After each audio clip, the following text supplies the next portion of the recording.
the proper, I mean the sharing proper. Okay, thank you. Okay, so obviously today is the first session of the HDB I think sharing lah, the training and all those things. I don't call it training lah. I think essentially a lot of us would know what to do to essentially penetrate a GTA or even do up a private GTA. It's just that whether or not we are actually doing it regularly. Okay. I'm not so sure why my session is the earliest. I think the next session is what, end of July, coming end of July. By Azhar, I think it's 28. I just look at the schedule and I'm like, wow, how come mine so fast? Okay. Anyway, okay. So first of all, how many of us first time or new agents? Type 1, new agents. Okay. Wow. Quite a few. Wow, stress eh. Wow. Okay. So everything else is okay. So don't worry. Newer agents essentially whatever I'm going to share will also include strategies whereby you can actually use lower costing to actually still get business essentially. Okay. Wow, so many new one. Wow, I think got about 15 10, 15. Okay. Now okay, so as much as possible, because this one is a bit technical, I try my best to make it as interactive as possible. So hopefully everyone can help me out a bit here. Okay, can? Okay. So now we know roughly who are the new agents. Okay, so I will try to make it more so-called balance for the new and the older. I mean the more experienced agents. How many of us here never do HDB on a frequent basis? When I talk about frequent basis, meaning to say every year, maybe 1 year, maybe do 10, 15 cases or less. Okay, type 2. Matthew, Jeff. Okay. Wow. Okay, so the rest are actually quite. So basically, after taking into consideration the newer agents and a bit of lesser transaction agents, so that's about 20 or that's about 30 packs or so. So the rest, can I say, is very familiar with HDB transaction and HDB market. Is it? Well, thank you. Now suddenly more of us are saying never really transact a lot of HDB. Okay. So what's the objective of us going through this essentially is understand how HDB GTA works and then how GTA could potentially benefit us and how to select and of course going on to how to become a GTA agent. Okay, the below is some of the scope that we will cover. Again, at any point in time, any questions, try your best to put in the chat. I'll try my best to answer because I actually have it open on screen. Okay. So a bit about me. Okay, my name is Godfrey. I am currently with PropNext, Powerful Negotiator. Okay, since 2014 February. Prior to joining PropNext, I was a mortgage banker with a local bank for 6 years. Okay, below are some of the other awards and stuff like that that I've accumulated over the years. Obviously, it's not updated. I also don't really bother about this.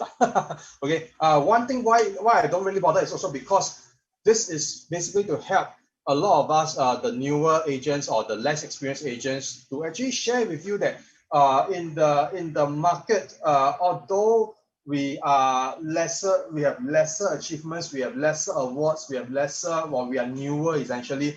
The truth is, okay, based on my interaction with many of the owners, is that the awards or whatever we have achieved previously, it only adds a certain amount, a very small amount of the so-called, it gives them very small amount of so-called credit in the sense that they don't really recognize all this as more of the interaction with us, okay, how human we are, how we can value add to them. because I've actually spoken with many owners, and I've also check with them, okay, in the sense that whether my flyers come with photos as a lot of trophies, awards, and stuff like that, does it impress them more, or would a testimonial be better in a sense? Okay, does anyone know the answer? whether awards are important for the client, or is it less important? Anyone want to try? Okay, thank you, Agnes. They contribute to overall impression. Okay, thank you, Jeff. Okay. Okay. The answer is, I've heard from many of the owners. They tell me, they told me this. They told me this. From their understanding, okay, every agent is an award-winning agent. Okay. How many of us actually come across even the example, whichever every month we have so many different types of awards, right? At some point in time, okay, at some point in time, there will be certain awards that we will be able to achieve along the way.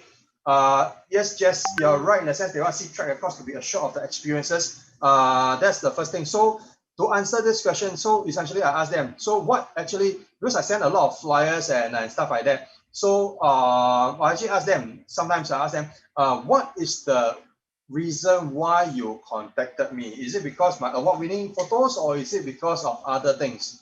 Okay, so other things, so of course the answers come quite varied, but at the same time, the award-winning photos is actually the lowest so-called percentage where they actually call because of award-winning. Okay, or so-called you have a lot of what they call it, accreditation or whatever. Okay, so to put it, in fact, most of the prospects or even the cold leads that call from my prospecting is from the testimonials. Okay, the testimonials. So in that sense, because to them is their impression is every agent is going to tell them I'm this award, that award. But in terms of human, or should I say, because essentially most of them are cold leads, most of them are strangers to us, we are strangers to them.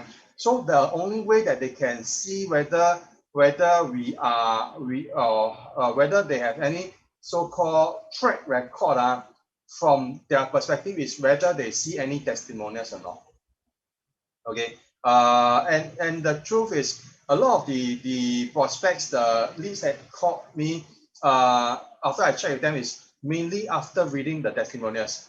Okay, so that's why one thing to highlight essentially is that awards is important. Okay, but of course, if you talk about something that can allow in that sense, if you have lesser awards and you have more testimonials, there could be a possibility that you will have more leads or more clients who want to work with you than someone who is award winning but never show the testimonial part of it. Okay, so for the newer agents and for those who are doing lesser HDBs, you don't need to worry, because as long as you have the testimonial from your clients, whether you talk about a photo, whether you ask them to write a short story, whether you ask them to sign a letter, a form, or even asking them to review you on Facebook, it is more often than not good enough for us to kickstart. Okay, of course, at the end of the day, it's also the content on the flyer and really how we can actually angle certain things towards helping these homeowners lah. Okay. Okay, so a bit about myself.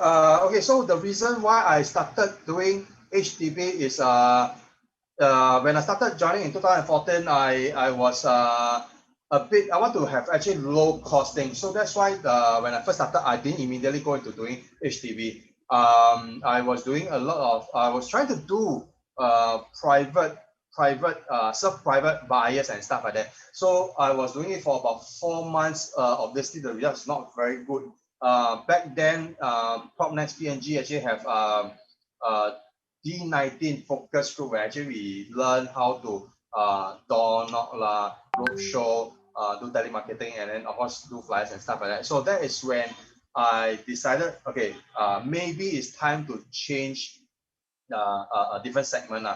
And from then on, I went in to do, and then since end of 2014, I've been doing until then, until now lah, so called. Okay. So what are the common concerns, common fears of doing HDB? Okay, common fears. Can anyone share with me? What are the common fears of doing HDB? Those who have done a lot of HDB, those who have not done HDB, not done much HDB, those who are newer. Okay, can y'all share with me what is the common fears of doing HDB? Okay, even as even for experienced agent like myself, okay, it's also I also sometimes a bit scared, a lot of policy to remember, also grants, okay, calculate wrong timeline, too many rules, too many different grants, okay, a lot of policies, not sure of regulations. Thank you, okay. Okay, essentially, right, I mean, essentially, these are the common fears of doing HDB, okay. Financial, too many rules and regulations, keep changing, timeline planning issues, too complicated. Sometimes you have to wait very long for money. My financial calculations give me a headache. Okay, so these are some of the common fears, which is valid. Okay, which is valid. Ultimately, is sometimes a scenario whereby I mean, the thing is, with practice, a lot of things can be better. Okay, even for myself, I am still experiencing a lot of so-called too many rules and regulations changing. The grants, I do not know how to what's the grants and stuff like that. Okay, in terms of timeline planning and then financial calculation, I am generally okay lah. Okay, wait very long for money, generally no longer the issue, because last time HDB cases in the past, you have to do first appointment, second appointment. Now you only have one appointment. So essentially, the good thing is that the completion timing is somewhat like a private property. And do you all know one thing why I like about HDB? What I like about HDB? Okay, although the quantum is low, but the good thing is you don't need to share com. Okay, so that's for me. That's why I like to do HDB a lot. Okay. Okay, so essentially, how do we address certain so-called deficiencies in so-called all these different policies and rulings and the grants? Okay, so these are the common sources of information that I always visit. Okay, meaning to say, like your HDB hotline, CPF hotline, resale ops hotline. I even visit a lot of Google. I ask Mr. Gu a lot. Okay, like example, every time got people ask me, hey, the first timer grant, what is the if today a citizen and a PR, how much grant can I qualify for? Then the EHG PSG all these sometimes I also will not remember totally. So a lot of times I will go and quickly check on Google, okay, and give them an answer, okay, because at the end of the day, a lot of things essentially is that we have too many things to know, to remember. So a lot of the minor details and stuff like that, we may not be able to remember fully, especially the grants portion, because the grants very much depends on, first of all, whether they're first timer, second timer, whether do they even, what's their income like and stuff like that. So essentially, I always want to give them approximate that ultimately who gives the grant. Is it you and me? Okay, no, it's not. So at the end of the day, I always want to share with them that this grant is all estimated subject to CPF or HDB approval. Okay. Jeff asked, may I know how do you get HDB to reply you via email? They are known not to reply or super slow. Okay, Jeff, I don't see this. I never really experienced this issue before. Mainly because I asked very, very specific questions. Like recently, one of my HDB transactions, the correspondence address when I think was keyed in wrongly. So when I actually emailed them, within about 1 to 2 hours, they actually responded and then updated the correspondence address. So in that sense, I never experienced a slow response. I would say that typically it will take 1 to 3 days, 1 to 3 working days for response. I think is normal. You may want to qualify what you mean by they're known not to reply or super slow. Okay. So moving on, what are the 6 scenarios that we can help HDB owners do? Okay, one of the things that I really like about HDB owners is that they can be giving us the opportunity to sell the HDB anything from about 2% to 5% com. Okay, I'm not here to actually share with us how to get a more than 2% com. I think Eric Yo in a few sessions down the road will be able to share more. Okay, I think essentially it's also the scenario whereby after selling the HDB, what can they do? That's where or at least we come in to help them to value add, basically to buy another HDB. Okay, maybe buy new launches, or even buy resale. Okay, to me I see this as 6 opportunities to make money. Okay, of course the best scenario is that of course the typical sell 1 HDB, buy 2 new launches. Okay, but if I don't have that kind of client, or if I don't have that kind of prospects, I don't go like, wow, it's the end of the world kind of thing. Because to me, is even if they ask me to just sell the HDB, okay, I can also be transactional. It's even better. I mean, in that sense, it's easier for me. Okay, because today HDB, do they move fast or move slow? Okay, especially in the mature estates. Okay, most of the time, the HDB moves quite fast. Okay, so ultimately, even if they say they don't want to sell their HDB, okay, I will also help them to rent out the HDB. Because why? This is a bit of the longer term planning, in the sense that, because if I were to secure the tenant for the landlord in this scenario, am I correct to say at some point in time, if they want to sell, if they want to renew tenancy, if they want to have a new tenant, about 80-90% of the time, I will be the one who can control how I want to do this business. Okay, meaning to say, okay, if they want to have a buyer, okay, then it's like go on. Can anybody else try to kick you away and try to sell the unit? Most of the time cannot. So that's why to me is I see this I see landlords as a very good inventory as a recurring business, or in the sense that every year there's a renewal business, or in the future when they want to sell, you have that first right in that sense. Okay, so essentially what is this? Okay, so essentially this is the, okay, why do I do HDB? Well, I just check. Okay, right. So why do I do HDB is because when I look at the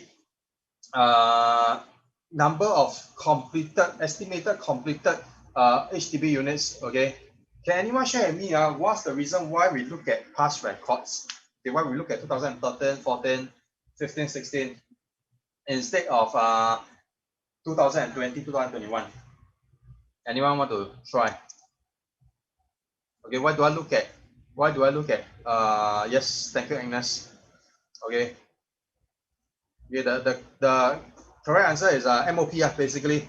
So for HDB itself, when they commit, when it's TOP, okay, essentially the 5 years MOP kick in, which is why those units that is obtaining TOP in 2016, okay, likely they can all be only sold this year only. So which is why I looked a lot at the old data, or the so-called the past, or the committed, or the estimated supply of new residential units. Okay, so more of this. So essentially, we can see that averagely over the next 4 years, 5 years, the estimated, the approximate numbers of HDB that's going to obtain TOP, that means it's going to be completed, is averaging about 22,000. Okay, why is this number important? Okay, why is this number important? Anyone knows the reason? Why do we even look at the new HDB that's going to be completed?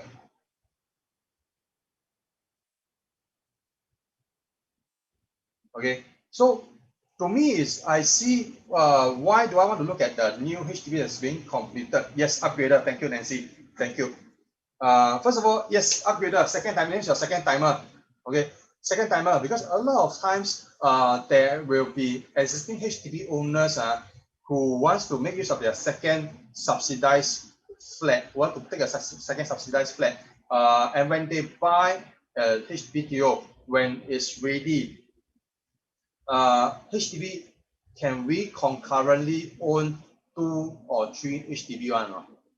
Okay, other than special circumstances, can we own 2 or 3 HDB concurrently at any point in time? Okay. So in that sense, if they have gotten the BTO, does that mean that they have to sell their existing flats? Okay. So give and take, my rough estimate, I mean, the thing is, if I look at it this way, 22,000, 20,000 HDB, let's say half of this are actually catered for second timer. Can I say that every year there will be at least 10,000, 11,000 transaction? There'll be at least 10,000, 11,000 resale flats that's going to be sold. Okay. So why is this? I mean, the thing is, why do I look at this? Is because at the end of the day, you see, HDB is building flats on a relatively larger scale now than maybe say 5 to 10 years ago. Okay. And population numbers is not increasing as fast as maybe even the speed of the so-called population growth is not growing as fast as the number of HDBs that's coming out. Not to mention, close to 80% of us staying in HDB. So essentially, the supply is always there, and at the same time, the older folks, when they move on, okay, a lot of times their HDB also has to be sold in the market. And so that's another reason why I want to focus a lot on here, because in that sense, the pie is the biggest, it's an evergreen segment. Of course, in terms of the remuneration wise per case may not be as good as your new launches or even the resale sales and purchase lah. Okay, but again, Azhar, the next session, Azhar is going to probably share with you or show you that even for HDB transactions, you can easily clock 50, 60,000, even platinum is also possible. Okay, so again, more data to show that what's the number of units that's averaging going to be sold or 25 years, okay, and can be sold in the next 2 to 3 years.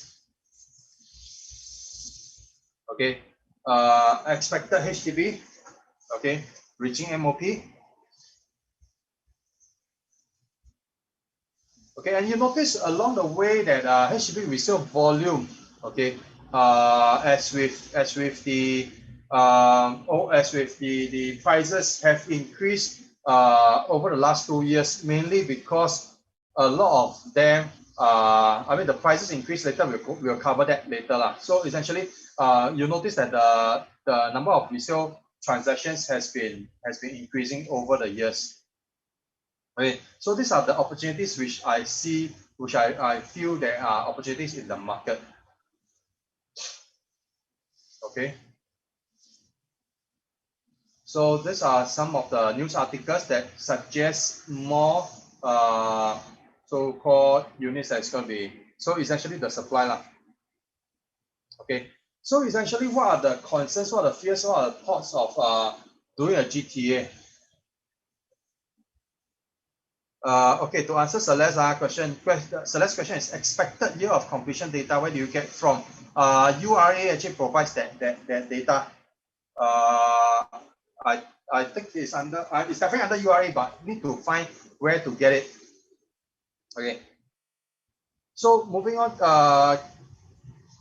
Okay, so what are the common concerns or thoughts about starting a GTA? Okay, perhaps some of us can actually share what are the common concerns, what are the fear.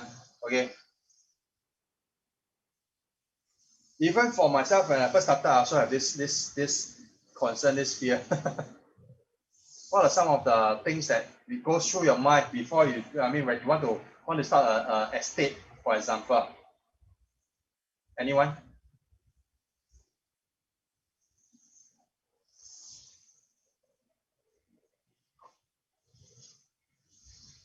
Okay, so these are the competition. Okay, Jess, thank you.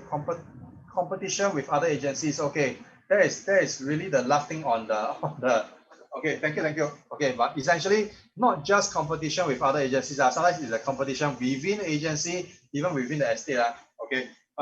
Below are some of the what you're saying now. Essentially, is some of the concerns or fears in a sense that when we talk about starting a GTA, this is something which people are concerned of. Am I correct? I say that very scared, choose wrongly lah. No one to work with. Choose the wrong estate. Okay, need a lot of credentials and awards. Okay, so a lot of what ifs are. Okay. Okay, so essentially just to highlight a bit, when I first started, think too much overrules all the rest of. Yeah, think too much, correct. Thank you. Okay. Yeah, so initially when I first started, okay, the reason why I do a lot of Sengkang Punggol is that when I first started, okay, for the record, I don't stay in Sengkang Punggol. A lot of people think I stay in Sengkang or Punggol. Okay, but the truth is I don't stay in Sengkang Punggol. I just stay along the northeast line, but it's not at Sengkang Punggol. So what's the reason why I decided to do Sengkang Punggol is because I saw a lot of opportunities from the number of BTOs that is being completed, the number of ECs. Okay, if you still recall, up until in recent years, maybe about 3 to 4 years ago, where government start to push out a bit more of the BTOs in the mature estates. Okay, where are the majority of the BTOs being built? Okay, it's always Sengkang Punggol. So that's why I see a lot of this opportunity. And from my experience or from my background, is a scenario whereby a lot of BTO owners, okay, now in recent years, maybe the BTO owners are a bit more educated, or should I say they are more a bit more savvy and stuff like that. But when we started in 2014, 15 thereabouts, a lot of the BTO owners are not aware of what they can actually be doing after the 5 years MOP. Okay, so that's where I thought, hey, with my experience, I can actually share with them how to see property, okay, as an alternative avenue to grow their wealth or even savings plan through property and stuff like that lah. Okay. Thank you, Vanelline, okay, for replying, Jasmine. Okay. So essentially that's what I look at. Of course, when I first started Sengkang Punggol, I have the same common fear also. I scared to choose wrongly. I scared flyers no response. I scared no one to work with. And then okay, the important thing is when I made the transition from trying to serve private property buyers to HDB, trying to be a lister. In a sense, my number one concern is I don't want to spend too much money. Okay, so that's where I decided that I'm okay to invest a bit of physical strength. That means in terms of flyer distribution, I do on my own. Okay, so what I did was that my flyers, I have a printer. That means your RPI lah, all those commercial printers, to help me print maybe say 10,000, 20,000 flyers. Okay, and then every week without fail, I will go and distribute the flyers on my own. Of course, further down, we will also go through and see what are the things that we will, how I actually, how often, how frequent, okay, I do it. Correct, thank you, Ace. I do door to door. Okay, when I first started, I do door to door. The quantity I do every week is about 3 to 5,000. Okay, so meaning to say it's the same 3 to 5,000 units, same 3 to 5,000 units of the same, maybe how many units? 30, 40 blocks, 30, 50 blocks that I select, where I look at it, and then I see these are where the most potential revenue generating opportunities come from. Okay, so to answer the question, I do door to door in the newer estates, because first of all, the newer estates, the letterbox, most of them, they will lock it up. Later I'll also share more on the letterbox farming. Okay, so of course back then when I first started Sengkang Punggol, there were already okay, Elaine Lee from Sengkang Punggol, from EIA.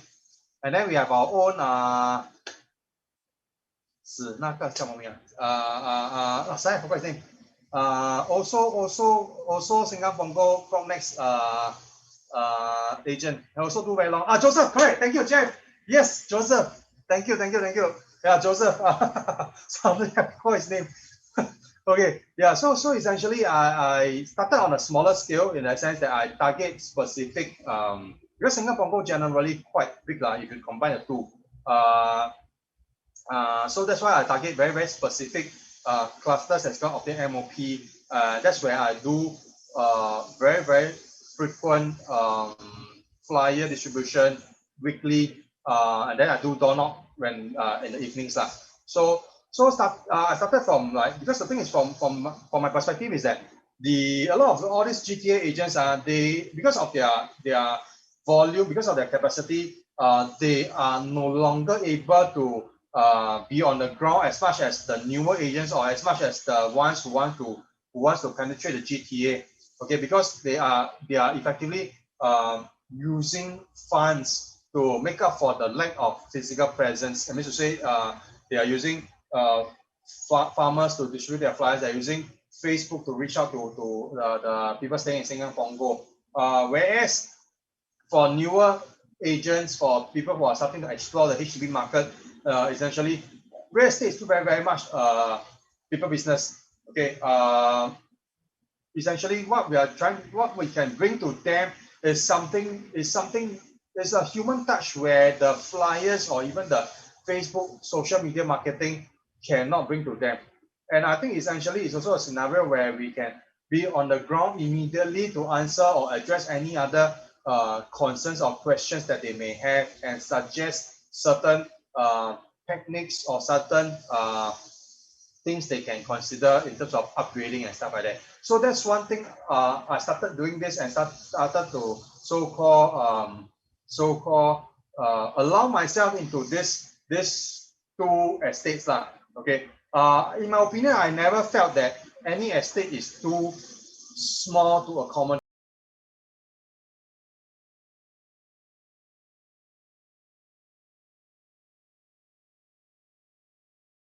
Okay. So what are some of the advantages of doing a GTA? Okay, below are just some of the advantages that I can think of lah. Okay, essentially I save a lot of time and money. Okay, from traveling. Right. When I first started, I was focused mainly in the Punggol very fixed cluster only. So meaning to say, every week I only go around that circle. Right. One thing good about Punggol, one thing good about Sengkang is that a lot of their MOP clusters are all neighboring or side by side kind. So for me, it saves me a lot of time from traveling. Like example, I don't need to go from Punggol to maybe Woodlands lah, Yishun lah. Then I have to go round and round. So to me, I'm able to help to so-called consolidate everything, the viewings, the traveling, okay, and it saves me a lot of time and money. So basically, it could even mean that I could be walking around the same cluster without having to move out of the car park. Okay, so that's the thing about for GTA. So for me, when I first started, I was focusing a lot on the 3 lodge cluster. That was maybe about 2015, 16. So now no longer the case. You focus this few cluster, you will die. Because most of them already sold off. Where I started focus on the 3 lodge cluster, which is the 305, 306. Then I focus on the 601 to 604, 612 to 614, 615 cluster. Okay. Okay.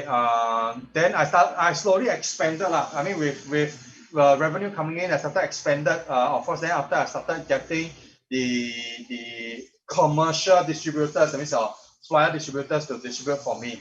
And from there, I graduated. I gradually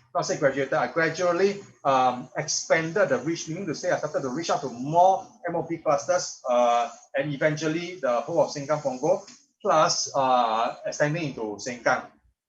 Okay, how do we find out who are the GTA specialists of an estate? I think this question, if you were to look at Property Guru and look at who are the so-called featured agents are, these are probably the ones that is so-called GTA specialists lah. But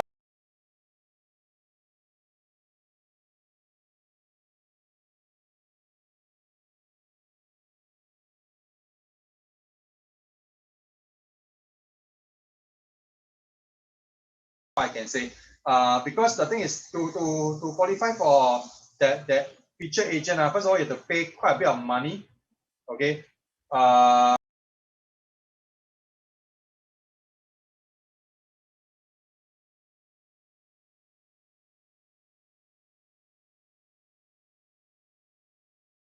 Okay. So in a sense, okay, what is this feature agent? I think essentially it's just an additional avenue for Property Guru to make money. That's the first thing.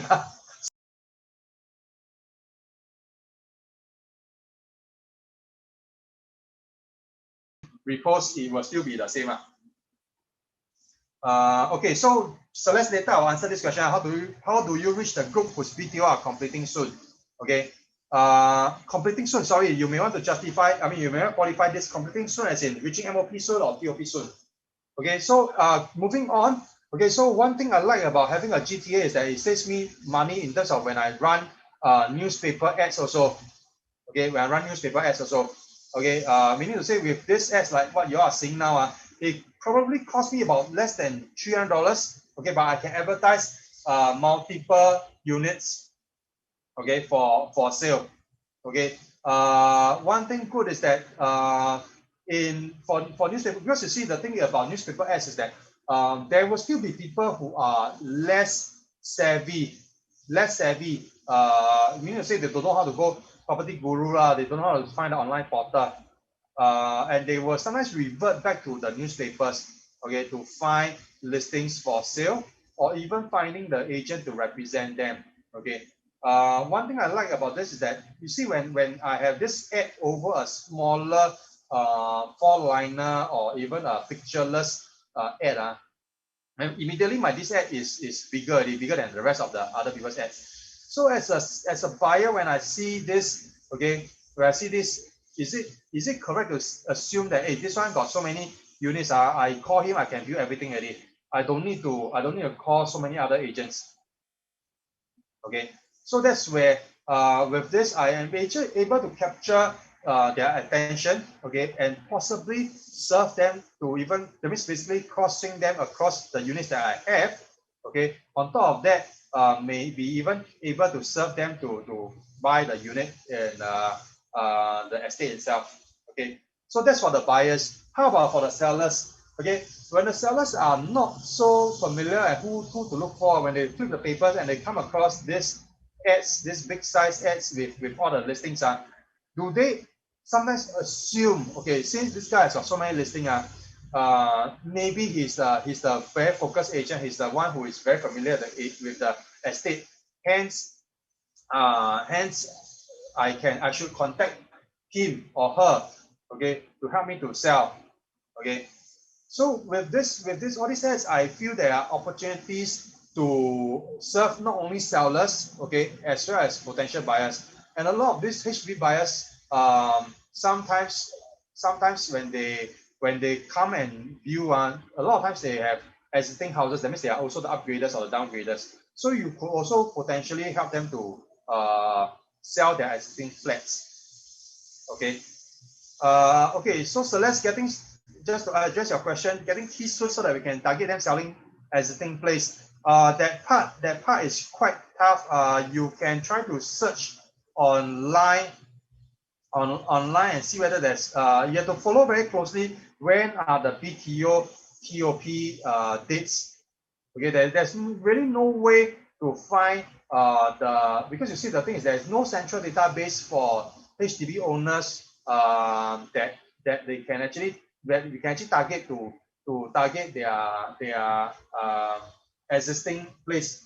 Okay, so in that sense, I feel I think what you are asking for is essentially, I think you're trying to put this perspective from the private condos perspective, that means those going to be POP soon.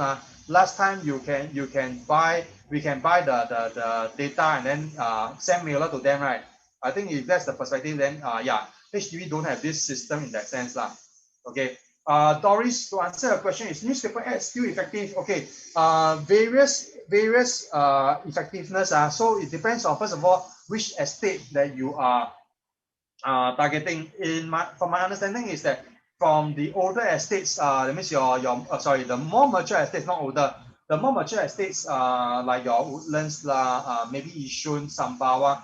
My understanding is Choa Chu Kang, okay, Bukit Panjang. My understanding is newspaper ads are still very, very effective in getting sellers, okay, getting sellers. Hey, remember, my main objective today is to talk about how to get sellers, not so much of getting the buyers. Because to me, honestly, my focus is not so much on finding HDB buyers. Okay, so I hope I answer your question, Doris. Okay, so branding is another thing which comes with focus in the GTA. Okay, so this is one of our agents, Robbie, who focus a lot in the Queenstown Commonwealth area.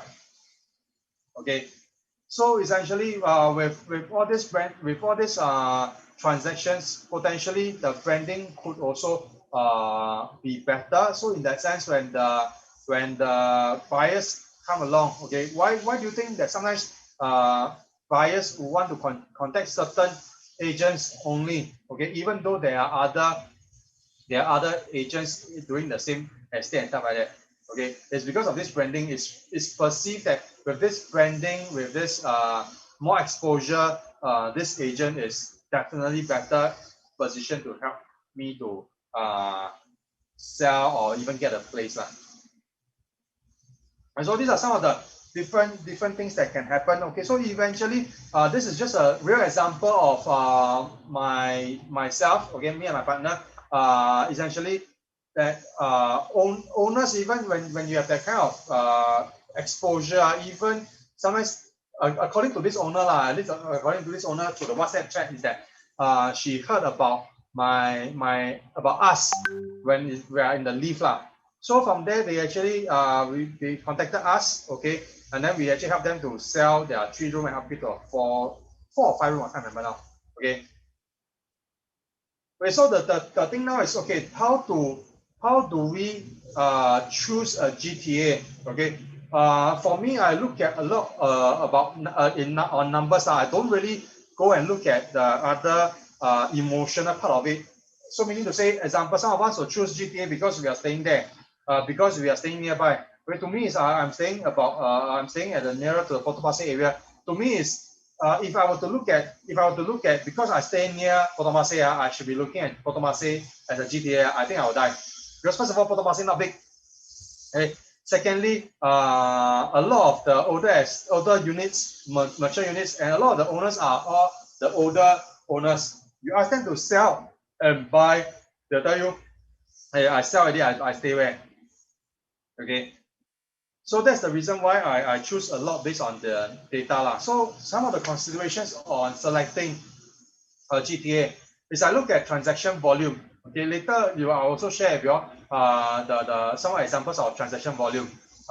News, okay, example, the number of new BTOs that's going to be built in the estates, okay, and then the potential chain effects such as the number of ECs that's being built in the estate, okay, or even the number of new condos that's being built in the estate. Because to me, is I see as if I'm currently owning a BTO in Sengkang Punggol, and I'm so used to it, the location already over the last 5 or 7 years.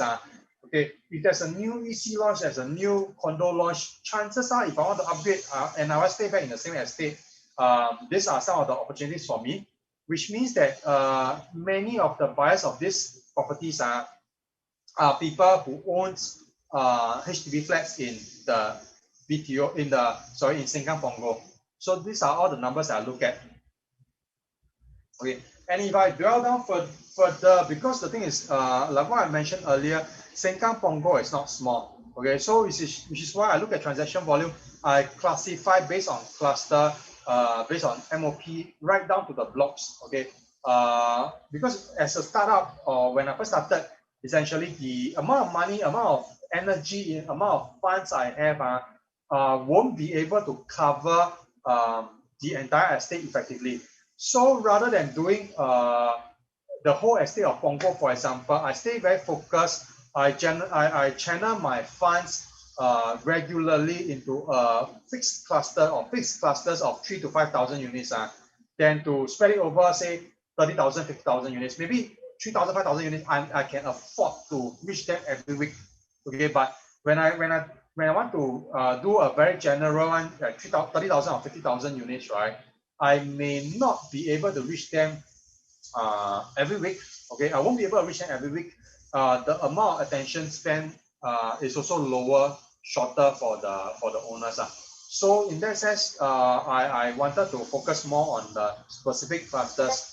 Okay, and that's where, as a new entrant to the estate, that's where those of us who have lesser funds to invest can actually craft a very, very effective strategy to actually enter this estate that you're targeting. Okay, some of the tools that I like to use to find MOP clusters is basically I use this few okay, Power Search, HProp as well as SRX. SRX is in the MOP locator. Okay, so now let me just share with you how I actually, okay, so this is Power Search. Okay, this Power Search interface is those that is being used on the level 10 office one. Okay. Okay, so this is SRX. Okay, again, we look at list commencement because this commencement is where the time they started TOP, so that's where we, 5 years is where the MOP is like. Okay, so let me just run through where we can actually find this, use Power Search. Okay, so essentially Power Search is also available on VO. You don't need to go to the level 10 office, okay, to use. So let me just run a live example. Okay, how we can actually use Power Search. Okay, everybody is looking at my browser, right?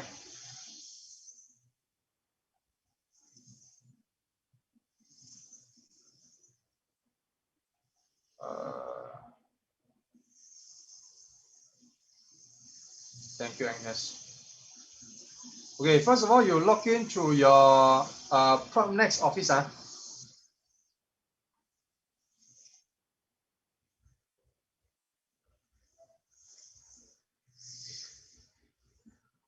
Wait, where's this? Okay.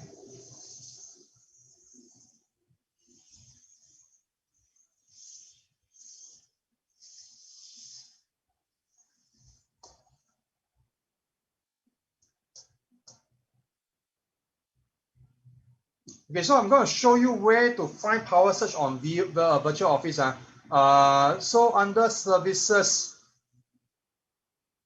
okay, do you all see services? Okay, Power Search. This part under listings, Power Search. Okay, you will open into another web page. Okay, that's where you can actually, okay, find. Okay, so I click on Power Search. Okay, or can find caveat renter. Okay, this is quite good. Regardless of whether you are going to use it for HDB or private. Okay, let me just, anyone want to share me one of the estates that we want to look at it together?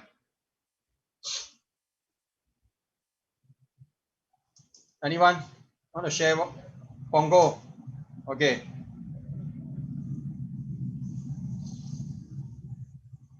Okay, Bedok. Wait, okay, let's do Pongo first. After you do Bedok, Sengkang will be similar. Okay, so usually how I determine what's the number of transactions, I'll look at the last year's transactions maybe. Okay, let's for current stake. So we'll do based on January this year until now lah. Okay, and then I will find based on TOP.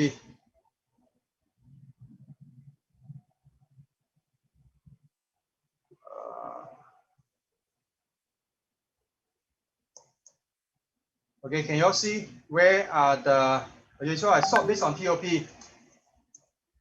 Okay, and you will notice that so far out of the last seven months or so, last 6 months, 6.5 months or so, we have already done 1,450 units of HDB transactions.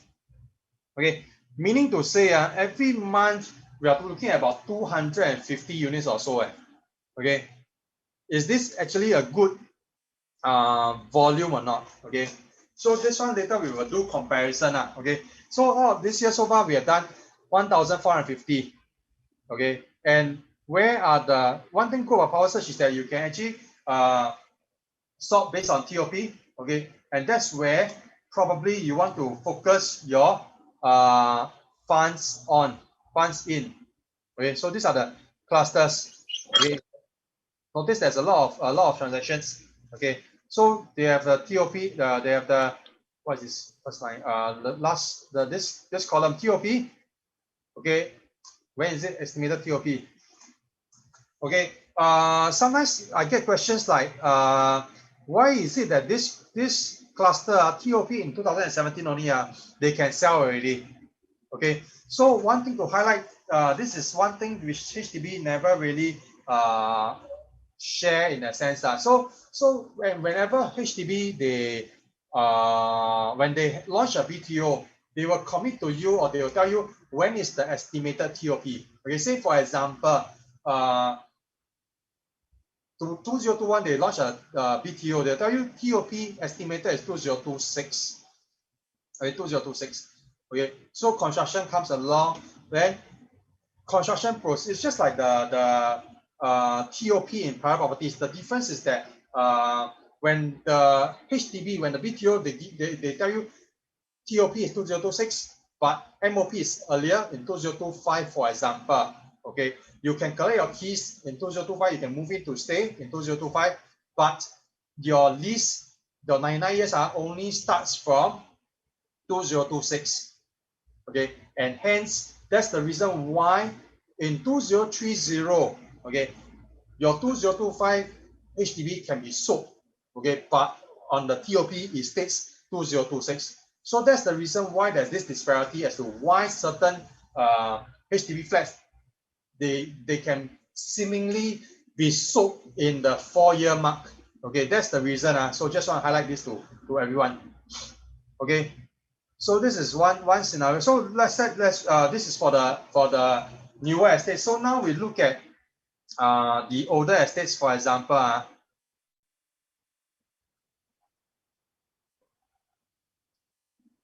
Okay, so Bedok.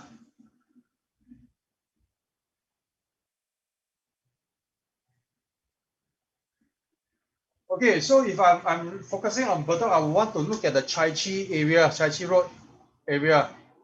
Okay, and the Bedok Reservoir, that means the Belvia, the DBSS. Okay, so the question is, sometimes when we look at certain mature estates where we don't have newly MOP clusters, how? Okay, like example, Bedok is a very small cluster, block 807 to 808, thereabouts. Okay, it's a very small cluster. Imagine everybody bomb there only. Okay, then how? You'll be fighting with a lot of people, which is not wrong. Okay, so sometimes for the more mature estates, like example in Ang Mo Kio, in Woodlands, okay, I will typically look at I would select a few clusters where the volume is the highest. Okay, so that means this one I have to do a bit more work lah. Okay, so one thing you notice in terms of Bedok, you notice same time frame. Okay, there's only 859 units that sold compared to Punggol 1450. Okay, so in that sense, if you are aware of what I'm trying to share with you, essentially is that I look at all these because in terms of when there's more transactions, the chances of me getting something to sell is probably higher. Okay, it's probably higher. So so back to the mature estate. So how do I actually determine, okay, where are the estates that maybe has got more transactions? Okay, which are clusters? Sorry, that one stay focused in. Okay, so example, I look at okay, so example, if I look at this, okay, block 11 to block 10 and 11, okay, maybe it's only 2, 4, 6 transactions versus the rest of the, maybe say in the Bedok North area, okay, and you'll see, okay, 181, 180, 182, 185, 183, okay, there's probably somewhere where I want to focus more than maybe this smaller cluster. Okay, so what I'm trying to share here essentially is that with all this transaction volume, I can then narrow down as to where I want to channel my money to actually get all the potential sellers. Okay, Ace, would you farm older HDB instead of MOP unit? Yes. Okay. Again, to your this question, if I were to interpret my way, will I farm older HDB instead of MOP unit? I will. Okay. I will farm older HDB. I will farm older HDB in the sense that if I'm going into mature estates, I will farm the units that has the clusters that has got the highest volume, highest transaction volume. And of course, I will study with all the various charts, various sources. Like example, I use street directory. I use one map to actually confirm that cluster, how many blocks are there. And with the centralized map that HDB has, I can even find the number of units that cluster has. So I'll look at all this to determine which are the older HDBs I will farm in a mature estate. Okay. So Ace, I hope I answer your question. So moving on, okay, back to the slides itself.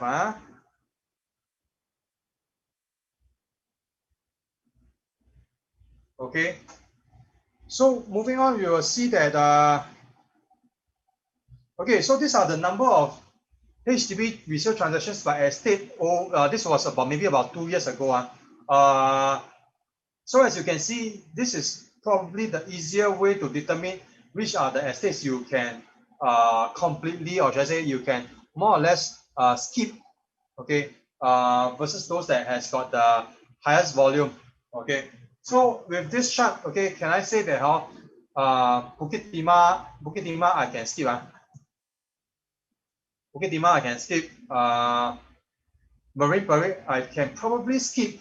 Okay, and where are the higher volume or bigger estates in that sense? Okay, this is Jurong West. Okay, Jurong West together with Sengkang. Okay, Tampines, Woodlands, Yishun, Punggol. Okay, Bedok, Ang Mo Kio. Okay, so these are the things that I really look at to see how to decide which one I want to go in. So these are the top 5 projected towns reaching MOP in 2020 to 2023. Okay, so this one should be in your notes. Okay. Okay, so more data. Okay. So what are some of the things, some of the methods, some of the strategies that I use to penetrate a GTA? Okay, so essentially this chart is just to share with you that it's essentially very much time versus money lah. Essentially, if you want to spend little money, okay, you have to invest a lot of time on the ground, in the sense that like what I did initially was that I spend little money, but my time on the ground is very high. You need to say I distribute flyers on my own, I turn on my own, I roadshow on my own, I do telemarketing on my own. Okay. Versus if let's say I have a bit more money to invest, then relatively my time spent on the ground could be lower. Okay. Example, if I got more money to spend, I can engage farmer distributor. I can engage telemarketer. Okay, and then I can do social media marketing. So these are some of the things that you can do. Okay, I mean essentially there's no way to get very little time, very little money spent, and then get the good amount of leads one. That's what I'm trying to share. Okay, so essentially some of the online marketing methods that many of us actually use is like your Facebook lah, Instagram, Google Ads. Okay, and some of those agents, some of us who are very who are known to have a very strong online presence are these two lah. Okay, Property Brothers as well as Home Central. Okay, of course there is other. I'm just quoting some examples. I'm not saying these two are the definitely the best, but I think essentially they have good content for us to learn and try to follow in that sense to build our own presence and stuff like that. Okay, so they are focused a lot on listings. Okay, in that sense they are focused a lot on video, home tours and stuff like that. Okay, so this is one form of social media ads. Okay, so there is also those that is more on asset progression. Okay, more on social asset progression, sharing with homeowners how to sell one buy two. Okay, so these are some of the different type of ads that we can do. Of course, the other one I think of is the Google Ads, which I'm not covering here mainly because of the costing is generally higher than what you come across in the Facebook and Instagram marketing. Okay, so so Google Ads generally a lot of many of us are also doing it more for the new launches, okay, or post launches. Okay, so these are some of the offline marketing methods that I also engage. Okay, in terms of flyers, flyers is door flyers. Okay, so to answer someone's question earlier, do I do letterbox farming also? Okay, letterbox farming works better in the more mature estates, in my opinion. In the newer estates is not so effective because typically if you look at the one block itself, generally is only about 30-40% of the letterbox that's open. Okay, of course I spoke to letterbox farmers. They tell me this thing. If let's say they want to, if they are open to, if the letterbox are open, it means they want to do something. It means they are willing to accept the flyers, and that's where they are probably looking to do something. Versus those the letterbox that is locked, even you want to force the flyer in, they are also not open to this flyers. Then why you want to waste the effort? Which somewhat I can understand, because if let's say even when we do door-to-door farming, for example, not all the owners wants to receive all this, right? And I've received multiple complaints over the years about all these flyers. Okay, so mailers is typically what we will put into the envelope. Okay, there's actually two types of mailers that can be done. One is where you actually fold it and then put it in the envelope, place stamp, or even use the SingPost PPI. Later I will explain what is PPI. Okay, regarding all this mailers. So essentially, mailers is what you do, direct mailers. Basically, you send to their address directly. Okay, flyers is what I would distribute to the door itself lah. Okay, to the owners itself. Okay, by right, you have to distribute all these flyers and keep it out of sight from the public.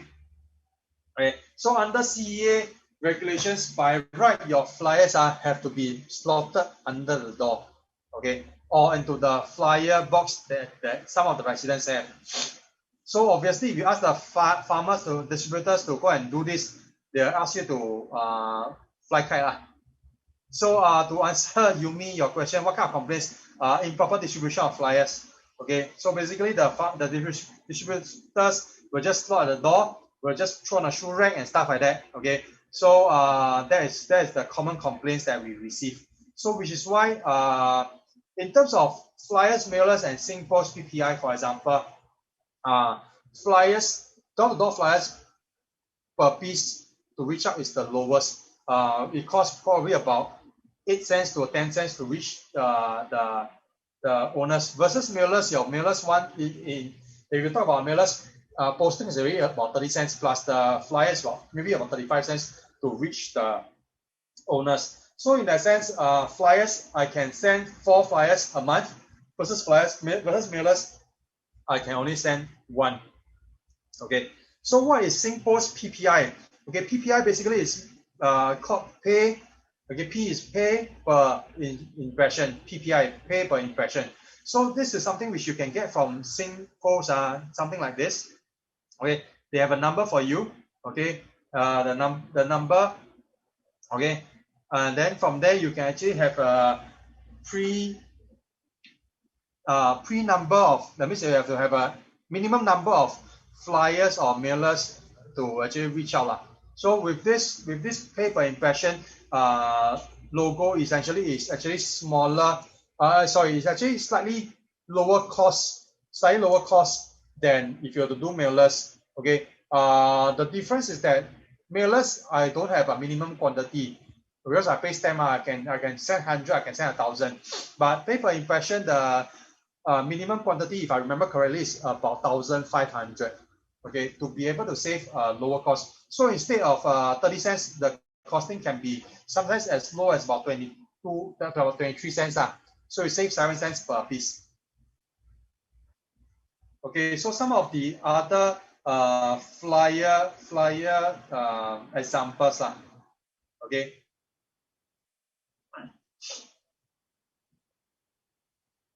Okay, so just now I mentioned some of the flyers which I'm talking about is the content. Is the content of what we put in that actually helps to generate the interest. Okay. So door knock. I quite like door knock because it's essentially it's a small group kind of so-called reach out, in the sense that I can talk to the owners directly without, and most often than not, the owners are generally most comfortable in their own place. So that's why I want to bring this this so-called psychological effect to them, in the sense that is probably they are comfortable in their own place. Okay, and then it's easier for me to talk to them than if we were to be outside roadshow and stuff like that. Okay, I like a lot of the more of the face-to-face, or at least there's a lot of verbal cues in my prospecting one, because then I can sense what kind of hesitation they have, what kind of concerns that they could potentially have, and then from there I can address it. And roadshow now currently not possible. Okay, telemarketing. Okay, some of us like to do telemarketing for new launches. There are essentially quite a few things that we can talk about when we talk about telemarketing, engaging the owners to do various forms of things, like even example upgrading even talk about refinancing is also possible. Okay, so one of my personal other favorites is the SPH classified ads in obviously papers in the older estates, because I quite like the fact that older estates, some of the owners are less savvy, so in that sense it's easier for them to look for me. Okay, okay, so this is also another one that is relatively new over the last few years. SMS Blast is by it's called Siapa. I think now under Amicus. Later the contact will be sent at the back. So Siapa is something which you can reach out to very, very particular profile type of owners. Example, you can reach engineers staying in Punggol, for example. Don't ask me where they get their information. I am not so sure. But I only know they can filter based on the profile of the owners. So example, you can search based on engineers, example, or doctors or nurses in this system. So they will send the message to this owners whose occupation was listed as the whatever you have searched. Okay. You can also be very, very specific, like example, with this SMS blast, people who are staying in along certain streets, for example, Pongo Walk, for example, any owner who's staying there. So essentially, there's a bit of filter that you can do, okay, that can allow siapa to reach out to, example, nurses staying along Pongo Walk, for example, okay, to actually reach out to them. Of course, in terms of crafting of the message to talk to them, to try to sell them, upgrading that part, and makers sometimes also help you to craft messages lah. Okay. So are there any other apps and how to get siapa? Okay. Later, Jane, how to get siapa? Later, I will send the contact details. I'll share the contact details. Is through Amicus. I'm not so sure whether do they still have vacancy, because apparently they say it's a limited kind of product. Okay. Are there any other portals apps? Okay, which is free. Okay. One thing I like about this is that okay, we have a PA app. Okay, for the newer agents, for those agents who are looking to start out GTA, we have this thing called a PA app. Okay, if you are still not aware, where you can just select your GTA notification and stuff like that. Okay. So one thing I like about this is that okay, it allows you to create open houses and stuff like that, where you can actually reach out to a fellow colleagues who are working in the area, okay, to potentially bring buyers to reach your unit lah.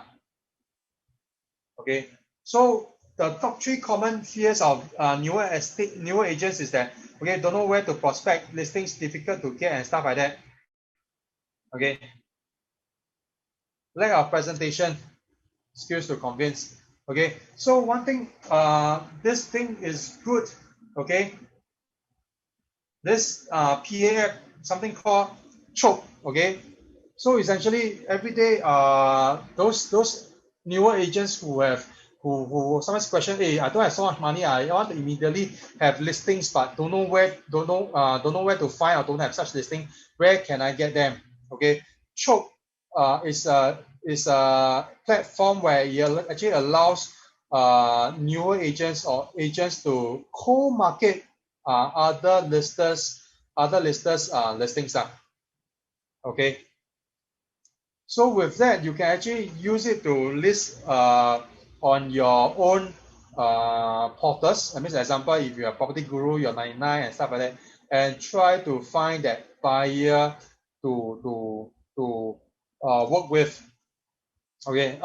Essentially, this thing, how it works is also the main lister typically gives a small cut of the overall fee to the chopper, the person who help to co-list in that sense lah. Okay.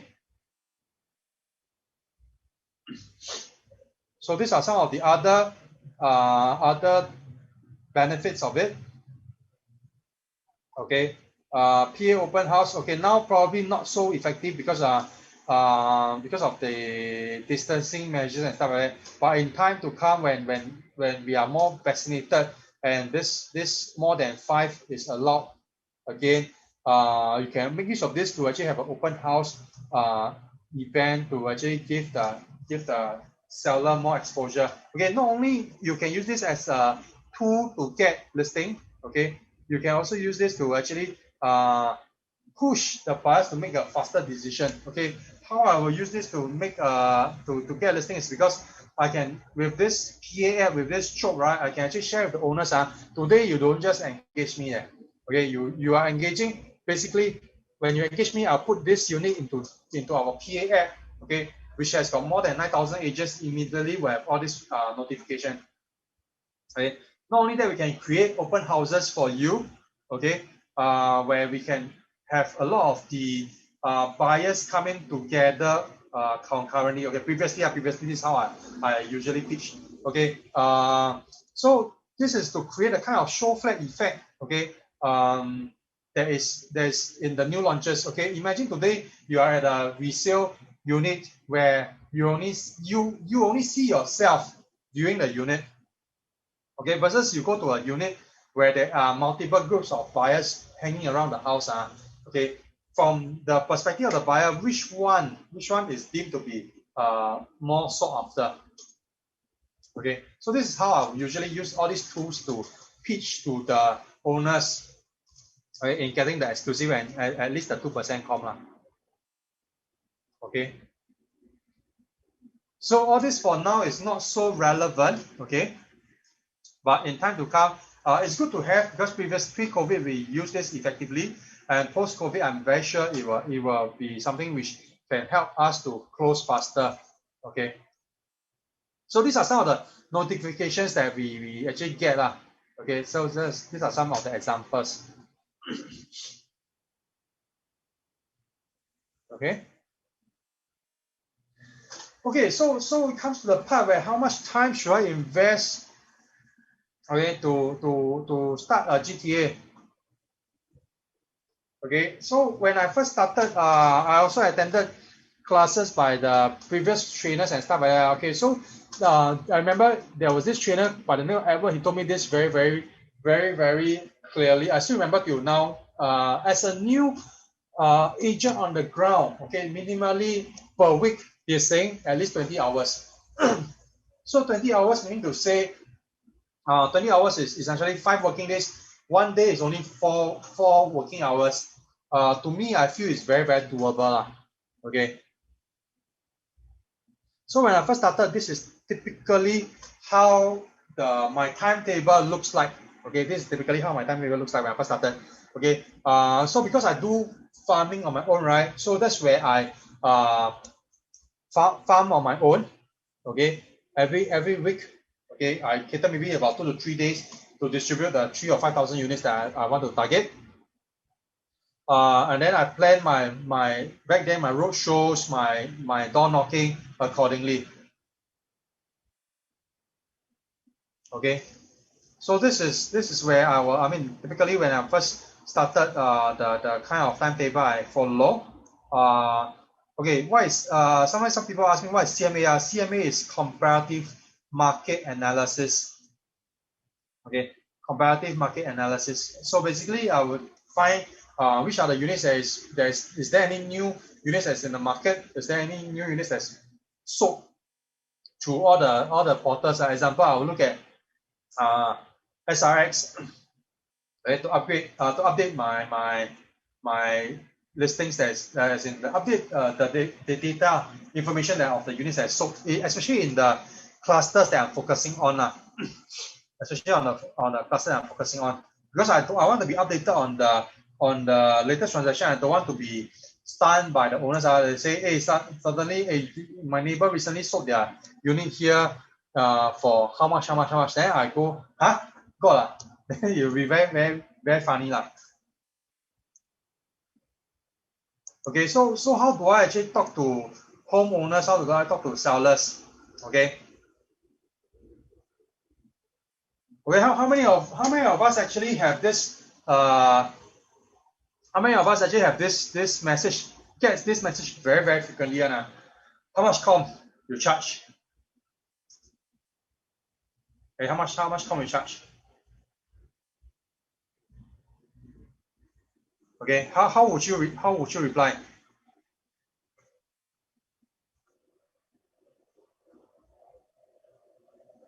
Anyone?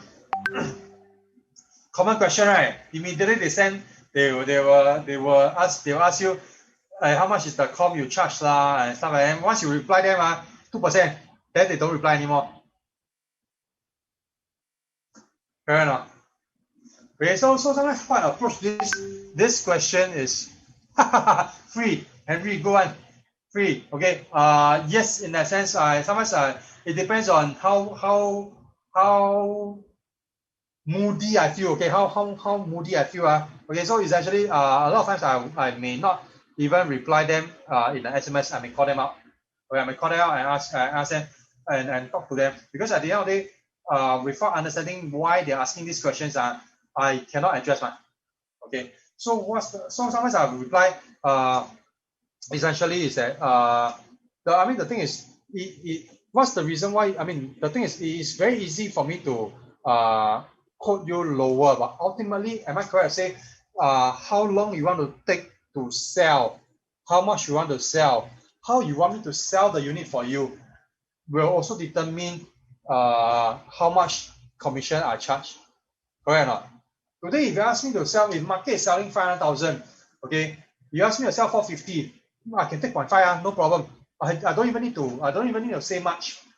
Okay, I don't even need to do much advertising. Immediately the unit will go on its own. Correct or not? But if you want me to sell, Mr. Seller, if market is 500,000, you want me to sell 520, 530, am I correct to say we have to do things differently from the 500,000? Okay, meaning to say we may have to do what, staging lah, pack out your house, store your access stuff lah, video home tour lah. Then how do you expect me to charge you the same amount as 500,000? Okay, so that is how I usually try to let them see how much I charge. Okay.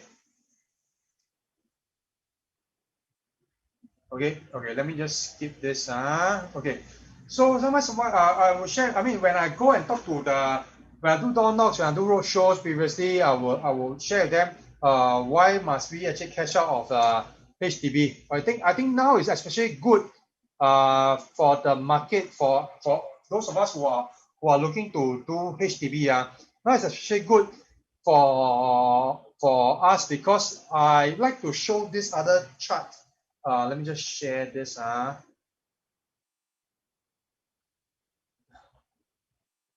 Okay, I like to share this.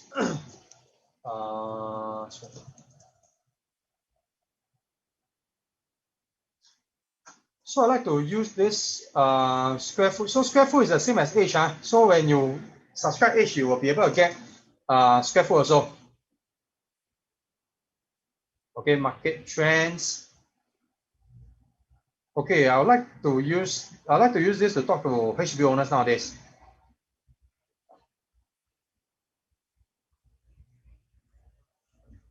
Okay, you all are looking at my browser, right? Okay, so I use this to talk to HDB owners.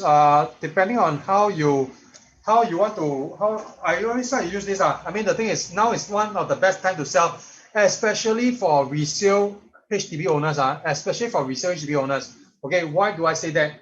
Okay, previously, if you are resale HDB owners, if you have bought your HDB anytime, any HDB that is between 2008 to 2013, 14, okay, 5 years MOP, you will definitely lose money on. Definitely.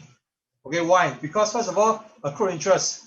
Okay, they bought relatively high, accrued interest, then price came down. Okay. So now is the time where if you want to do your upgrading, if you are planning to cash out or you want to minimize your losses, okay, why is this the best time? Okay, why is this the best time? Because of COVID, okay, we see from last year, May, okay, suddenly volume drop, suddenly price stagnant, suddenly in May, June, suddenly volume increase, okay, prices went up. Okay, why? Okay, so I share this with a lot of HDB owners is that today, if you look at BTOs, okay, how many times have the government already told us BTO delay?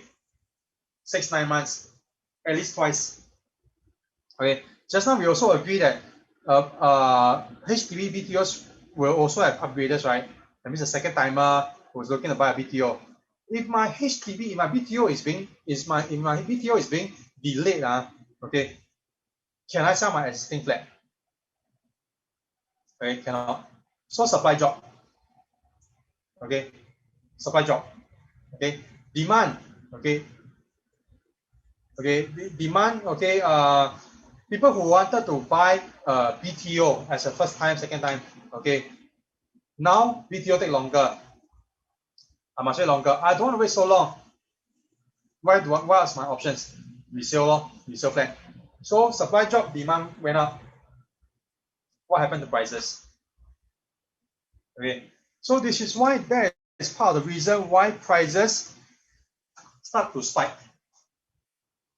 So, Mr. Owner, if today you are eligible, if you're eligible to upgrade to a private property, if you upgrade to EC, upgrade to a new launch one, now is the time for you to potentially, okay, cut your negative sale, cut your losses, or even maybe break even, okay, maybe sometimes even make a bit of money. Now it's time for you to potentially move on. Do you want to move on or not? Okay, so I share them this chart and I share them this other chart.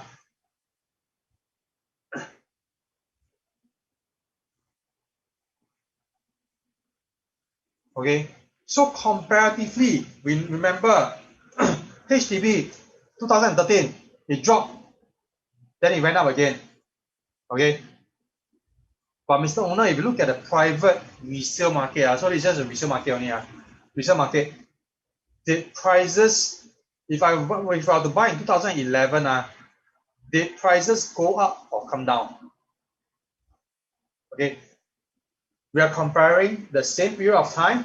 Okay, we are comparing the same whole Singapore. Okay, but one went down, one went up. Okay, so can I say private property is probably one of the better options for you to choose if you want to sell, if you were to sell your HDB today, and why you should sell HDB today. So these are some of the things that I will share with the homeowner. Okay, so back to the slides. Okay.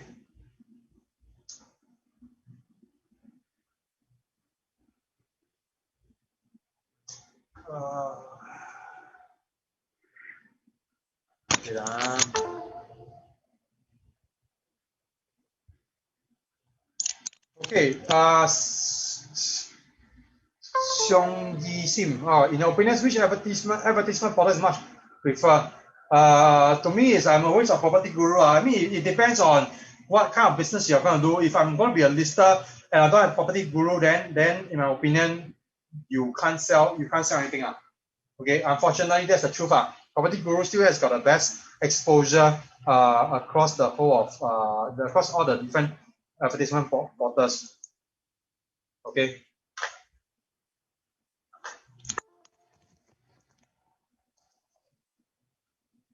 Okay, so essentially, okay, so why must we cash out HDB on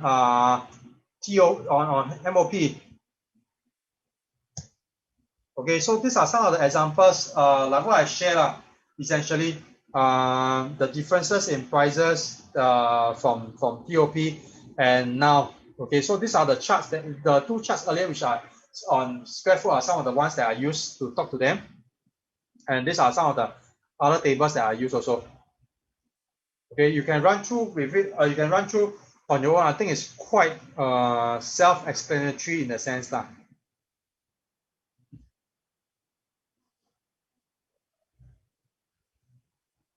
Okay, I think essentially the question is Godfrey, there's so many other agents doing the same thing. How do we differentiate ourselves? I think it's really down to the so-called how do we sell ourselves, in the sense that just now I mentioned earlier, testimonial is important. So those of us as got transactions on, go and get your testimonials. I really think it's good to so-called have those testimonials, so that people who don't know us, okay, will be able to relate and probably want to find out more about how they can actually work with us. Okay. So that's how I see I think essentially is selling ourselves, and is also trying to sell to the needs of the clients. I don't really believe in just product pushing. I think essentially a lot of the clients are turned off by product pushing. Okay, I always want to understand their needs before I even talk about something. Think about something that can suit them. Of course, it's not that I don't try to sell new launches. I do, but at the end of the day, if let's say this new launch it doesn't suit their needs, I would just say it doesn't matter. You can just buy resale. To me, that's how I see it. At the end of the day, I've also done businesses, or I've not done businesses whereby after going through the sums, after going through their needs, and I realized that actually they are not suitable for upgrading. Right? I will just tell them, I think it's better for you all to stay put. I may lose the business, but to me, I rather don't do the business than to, end of the day, the owners, when they upgrade and stuff like that, they are stretching themselves. That's not what I want. Okay, the question here is, okay, door farming, Linda, how many times you drop flyer a month? Okay, I for certain cluster, for the same cluster, I'll drop every week, weekly. Okay, Jane, do you have to pay for square foot? No. Once you subscribe for each, you will get square foot also. Can I check, Ace? Can I check? You mentioned to do 3,000 to 5,000. How long will you stay in the cluster before you move to the next? Okay.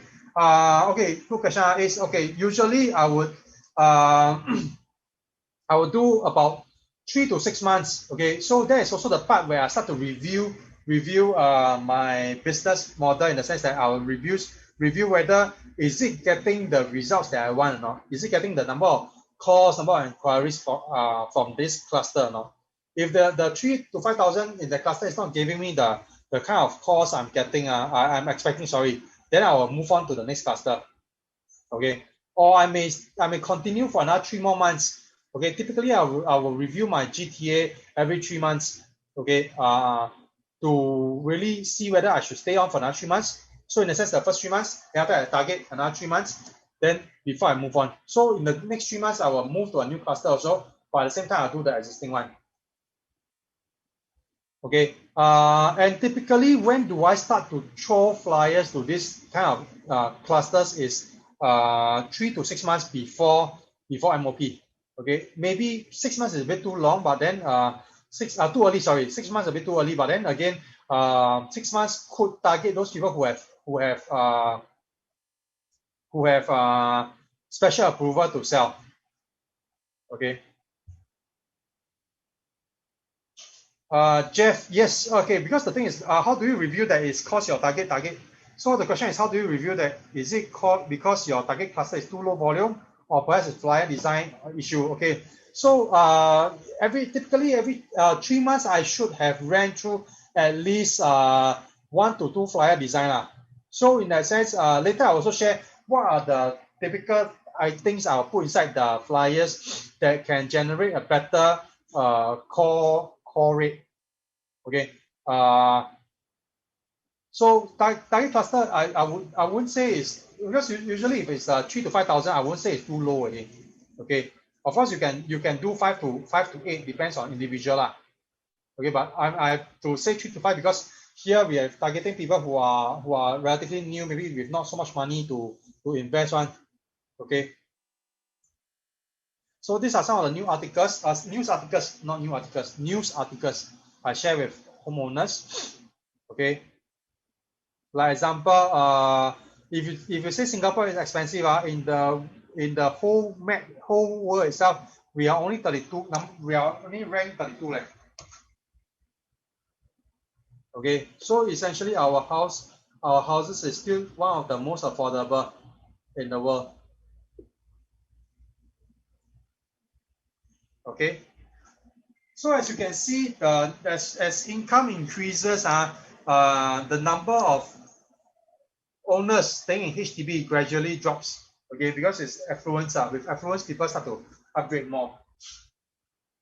Jane, how much do I spend on flyers per month? Flyers in what sense? Flyers on the printing alone, or are we talking about plus distribution? If you talk about plus distribution, I can spend anything from about 3 to 5K. If you talk about printing flyers itself, printing flyers is generally the not expensive one. 100,000 will probably cost you about $1,000. Okay, 10,000 flyers will probably cost you about, I think 300 or 500. I can't remember. Okay, so this so-called chart is something which I find online, and I felt it's useful to talk to HDB owners who felt that the newer condos are small, okay, or new condos are smaller, okay. Because I think this one highlights one important point is that if you compare the 1980s to the 2000s, household size has declined. Okay, in fact, the latest, based on my understanding, the household size is slightly above 3 only. I think it's 3.1. So essentially with this, you notice that HDB, first of all, are building smaller flats as with the developers because to cater for this household size. So this is one of the things I will actually highlight to them when I talk to them about the newer upgrading to a condo, upgrading to EC, which is smaller than their current flat. Okay, and using property as a form of a savings plan. Okay, I think boss Calvin Fong actually always use this to talk as property using it as savings plan. Okay, and now, okay, in that sense, okay, HDB buyers can also get their flats faster. What are some of the options that's available? Okay, one thing good about all this news is that sometimes they already know that the prices of of their BTO will not be as high as in the past. Okay. So these are more articles that I just share with them. Okay. No, all these articles you can't really use it in certain mature estates where there's very little supply. Okay, so prices of HDB again using the price index using the I think last year to this year, I think the HDB price index has really increased by about what? I think 10%. It's in the news. I think SRX also have this.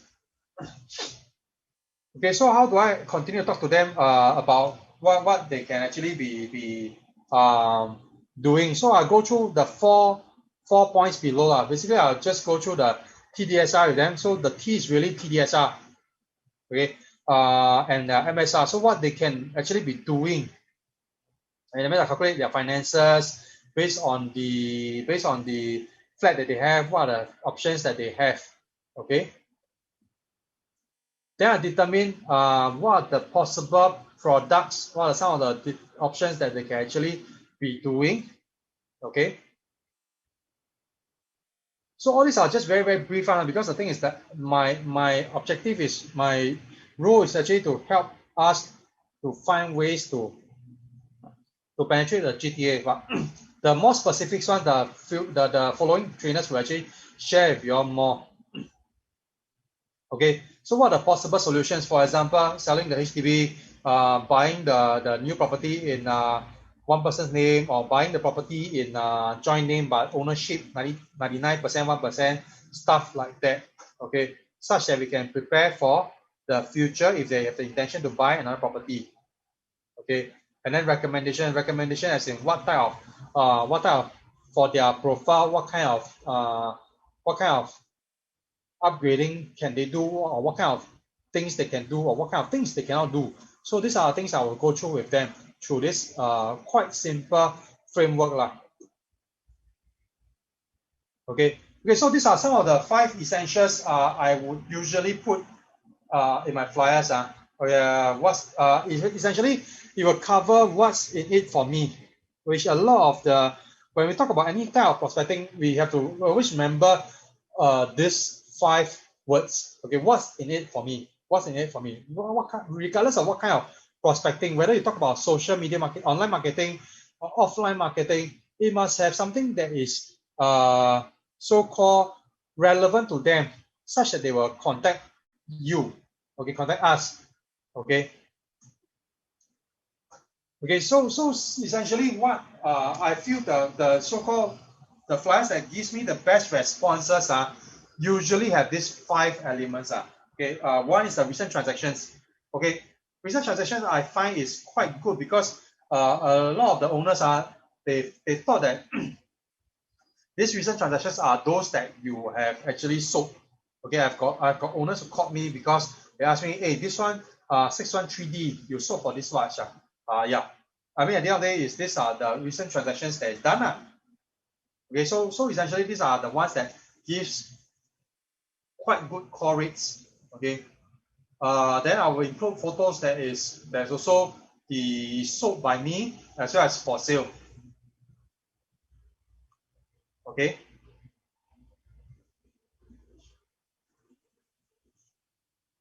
Testimonial, which I mentioned, very, very important. Testimonials, and it should be at least readable. It should be readable. It cannot be so compact that I cannot read. Okay, which is why generally I prefer an A4 size flyer than an A5, because it makes everything more readable. Remember, the user experience, the user interface, that means the person receiving your flyer, also very important. They must be able to read very easily. Okay. Jane, I don't understand what you mean by what determines. Okay. Then of course the title, the topic, okay, should always be focused along this greed, okay, fear, pain. Okay. Okay, so how example of a good header is how to achieve high selling price for your house even when the market is down. Okay.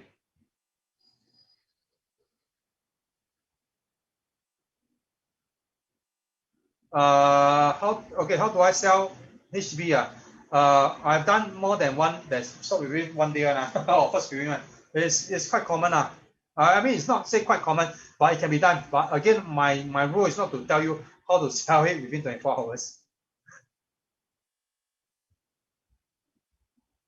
Okay. Okay, then importantly, call to action. Okay, call me for a free or non-obligatory discussion. Right.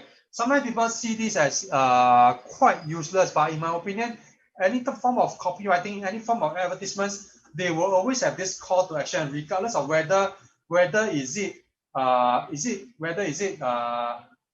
useful or not. But I think regardless of what type of advertisement, if you see any form of advertisement, they will always have this call to action. Okay. How many calls? Sorry, just to go back a bit of question. How many calls do you think is effective? I think I would say that nowadays maybe 3 to 5 calls will be quite effective. Just bearing in mind that we throw out 3,000 to 5,000 flyers. It doesn't mean everybody is ready. It doesn't mean everybody will call you only. Same thing, even if you spend $3,000 to $5,000 on social media marketing. You may get a lot of leads because overall the target market or whatever offer you offer, what's the offer you offer may be enticing, but you could also bring in those people who are less ready, less qualified. So that's how I see it. Okay. So one other thing that sometimes I add into my flyers is, although now it's very, very common already is the sell one buy two concept, where you share a bit of calculations and stuff like that.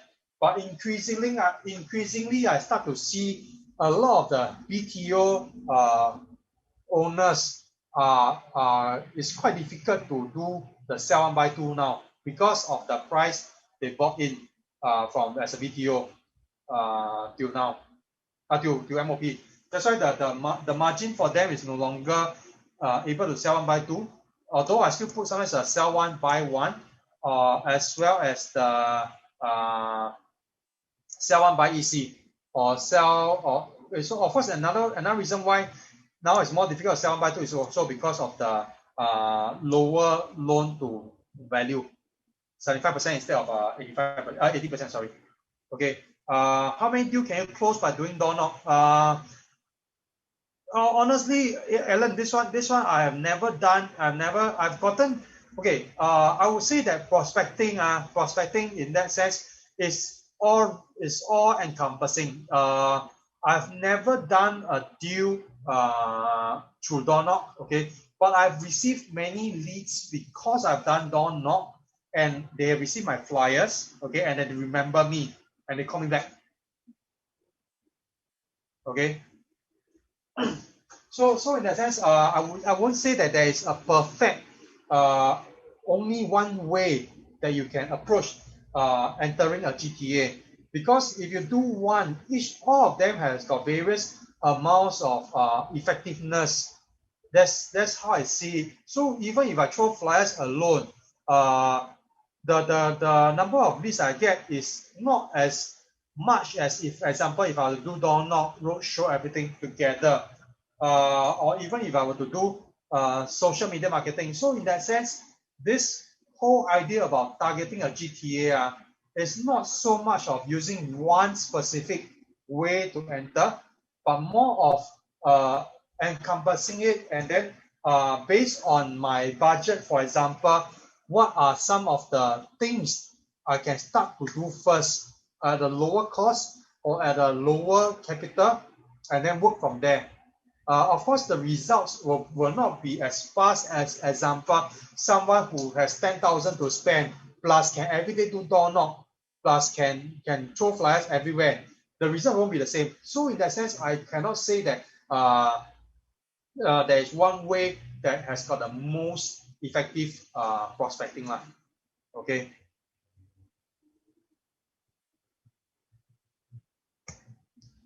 Okay, with that, we have reached the end of the session. Feel free to ask any questions in the chat. I'll do my best to reply as much as I can. Okay. Oh, okay. How do you why some units can sell before MOP? Okay, so some units can be sold before MOP because they got special approval from HDB. Various reasons why they write into HDB to ask for early MOP, because it could be for divorce purposes, it could be for children's school, it could be for take care of parents. Basically, all these are special cases where you write in, where the owners write in, not we, not we as agents. When the owners write in to so-called seek approval to sell their houses earlier. Okay.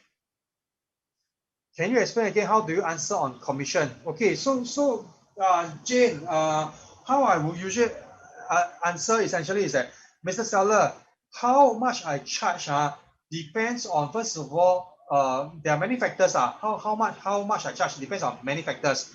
First of all, how much do you want me to sell your house for? Okay, how long do you want me to sell? Okay, how do you want me to sell? What is the methods that you want me to sell? Okay, all these are factors, okay, that affect how much I charge. Just now, someone actually mentioned, Henry mentioned free. Sometimes if I want to be a bit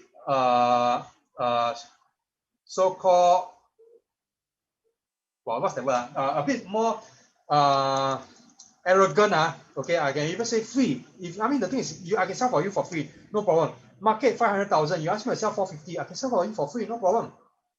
To me, it's very simple. I mean, the thing is, you ask me to sell low price, how much marketing cost do I need to incur? I don't need to incur a lot of costs. I think essentially it's also they need to understand. Okay, sometimes if you notice, one of my replies to them is also, I think it's essentially how much I charge. I think essentially is, in my opinion, secondary. Because am I correct to say, if I were to charge lower, but I cock up for you, okay, but if someone charge lower and cocks up the thing for you, okay, such that when you sell and buy, you got no place to stay, how much of this differential can it compensate you? Example, if someone can sell for you for 1%, okay, I sell for you for 2%. Okay, let's say this property is $5,000 difference. 400,000, 5,000. Okay, 5,000. If the person cocks up for you, and then 5,000, you have this time lapse that you cannot even have a place to stay. Okay, moving, logistics, all this. Can this 5,000 make up for it or not? That is the main point, which is why I want to. A lot of times, then they use this as a they ask this upfront. I will try to push it to the back and try to understand. Okay, today, what I can do for you essentially is I'm trying to help you to plan, okay, for you to transit seamlessly to your next house, okay, such that you don't have all these logistics issue. Okay, they need to understand this. Okay, ultimately you can be telling me, all my homes, top seller, whatsoever, all selling low. In fact, HDB come out with a portal to allow sellers and buyers to transact on their own. To me, it doesn't matter. First of all, 80% of the Singaporeans stay in, 80% of the population stays in HDB. Okay, can these portals help you, give you advice, give you sharing on what you should do after you sell? They are very, very much transactional portals and stuff like that. Am I correct to say that, Mr. Seller?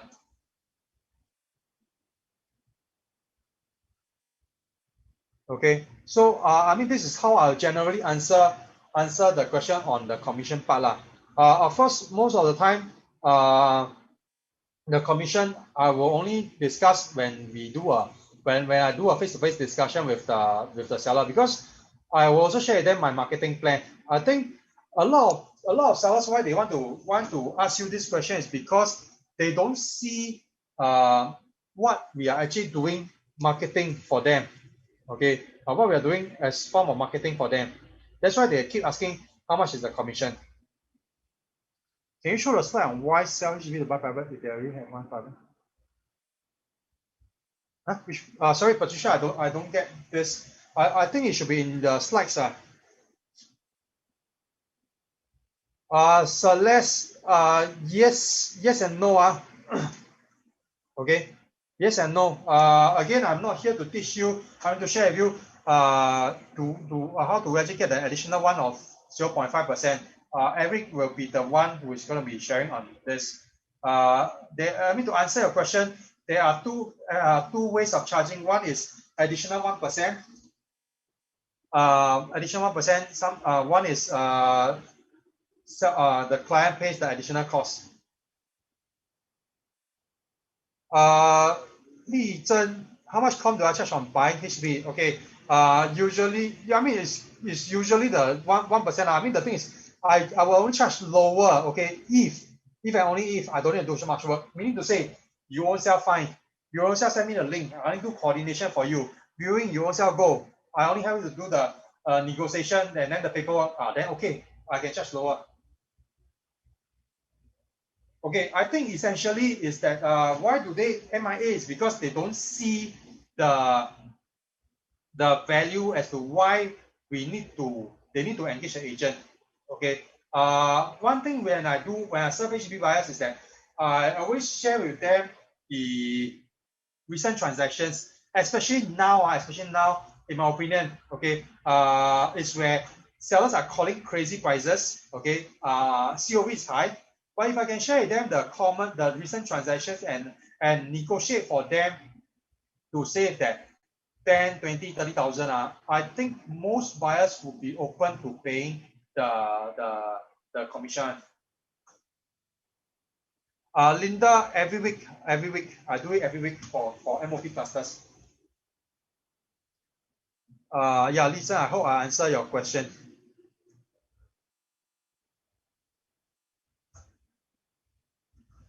Any other questions anyone may have? The lowest I do is 0.5 lah. Nothing lower already. Joyce, how much lower you charge if you do paperwork for buyers? Because it saves me a lot of time. I don't need to. You send me a link, I just send only.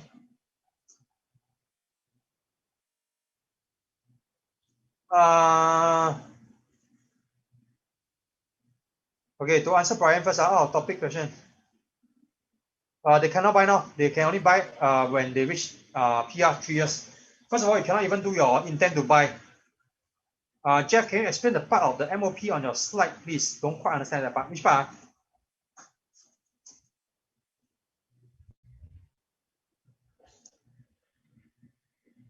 Where can sell 5? Where can sell? Where can sell before 5 years? Which part? I don't get it. Oh, selling can sell. Oh, okay. Wait. You're talking about the difference in the time as to the TOP is 2017. Why they can sell already, huh? Okay. Okay. So just now I was saying. Okay. So essentially, why do you see sometimes? Okay. I think you're referring to this. Let me just share this.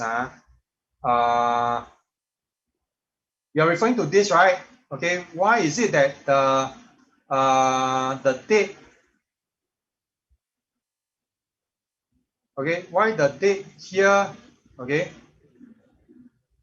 Why 2017 they can sell in 2021? Okay, so I was saying earlier, why is this the scenario? Is because when HDB commits a BTO to you as a buyer, okay, they will tell you, okay, now we are launching a BTO, the TOP is 2026, okay, but along the way when they build, just like the new construction, they will TOP earlier.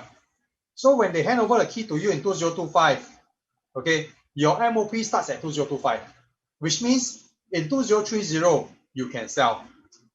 Okay, but because they commit to you, the BTO is only 2016, 2026, for example.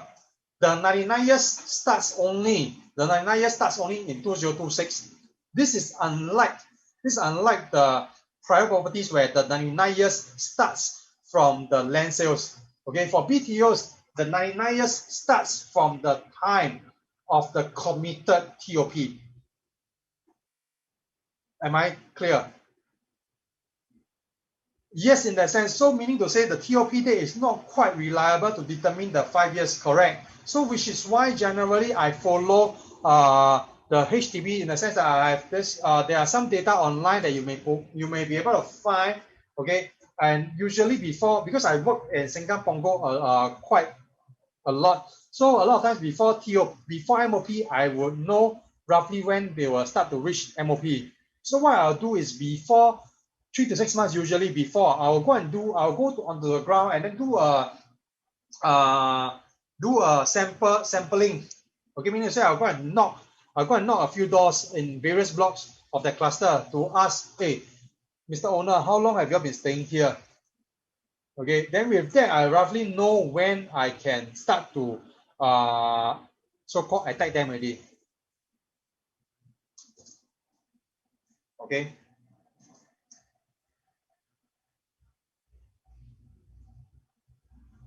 Any other questions?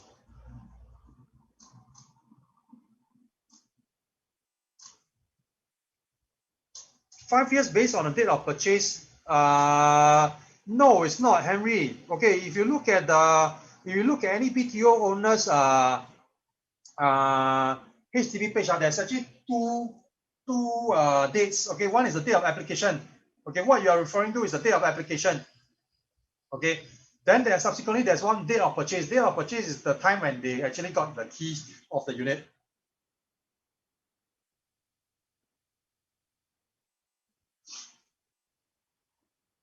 No. Regardless of HDB, whether brand new, resale, whatsoever, MOP is always 5 years. Okay, MOP is always 5 years. You mean the TOP date is when the 99? Yes, correct. Ying Tan or Tan Ying. The TOP date is the TOP date on the TOP date. Yes, is when the 99-year lease starts. Correct. But the 5 years MOP starts during key collection, which is before TOP. Correct. So you have to understand HDB has got this so-called glitch in the sense that they will tell you TOP is this date, but when they hand over the keys is earlier. So they won't be able to move the TOP date to the date they give you the key. So that's why there's this disparity. Okay, so that's why sometimes when you see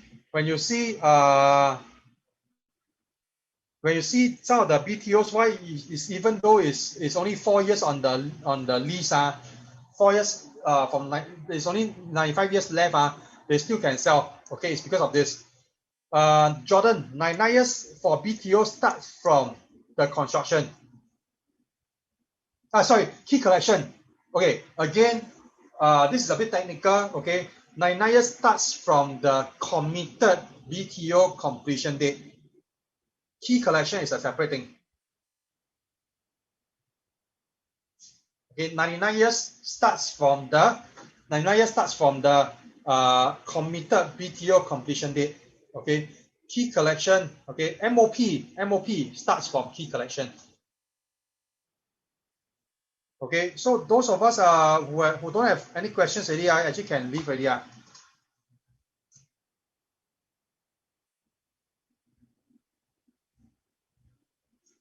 Yes, Jordan, usually 94, 95 years, correct. The actual list of the HDB block is often, technically, if you look at it that way, Jeff, if you look at it from the private perspective, it's not wrong. It's not wrong.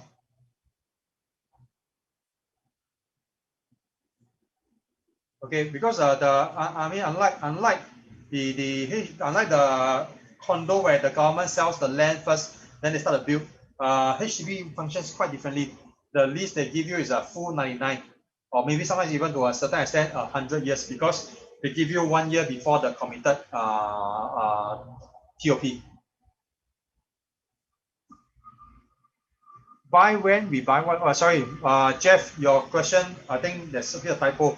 Buy when we buy is set to 99 years from key collection. Okay, anyone else got any questions?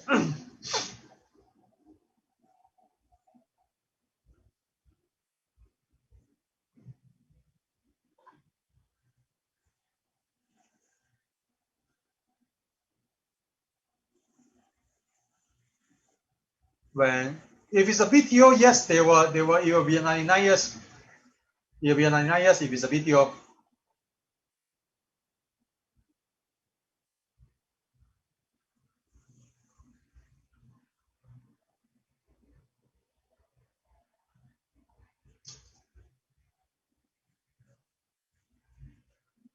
Okay, any other questions?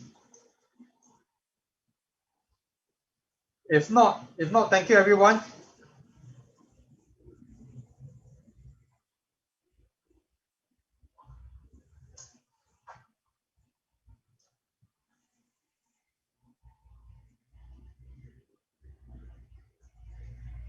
Jeffrey, Justinia, sorry, I was distracted earlier on with a call. The 99 years of lease starts from when? 99 years from the BTO, from the committed BTO completion. So it's not from the day of your key collection. No. This is the technical part of it. So the key collection will usually be in the past. Now COVID, I am not so sure. Okay, so in the past, usually key collection will be earlier than the committed TOP. Okay, so our 99 years will start from the committed day of TOP, right? Right. Okay. Thank you. Thanks.